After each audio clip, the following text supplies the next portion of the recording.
AFC Asian cup বাছাই পর্বের ম্যাচে ভারতের বিপক্ষে খেলবে বাংলাদেশ। আগামী 25শে মার্চ ভারতের শিলংয়ে আয়োজিত হবে ম্যাচটি।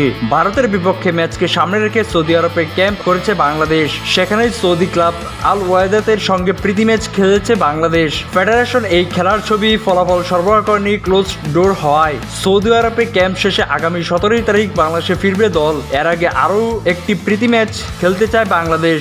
দেশে ফিরে 20 তারিখ ভারতের উদ্দেশ্যে রওনা হবে বাংলাদেশ। এর মধ্যে আর কোনো প্রীতি ম্যাচ খেলার পরিকল্পনা আপাতত নেই বাফুফের। এবারের বাংলাদেশ দলের অন্যতম আকর্ষণ ইংল্যান্ড প্রবাসী বাংলাদেশি ফুটবলার হামজা চৌধুরী এবং ইতালির প্রবাসী ফুটবলার ফাহমিদুল ইসলাম। ফাহমিদুল সৌদি আরবে দলের সঙ্গে ক্যাম্প করেছেন।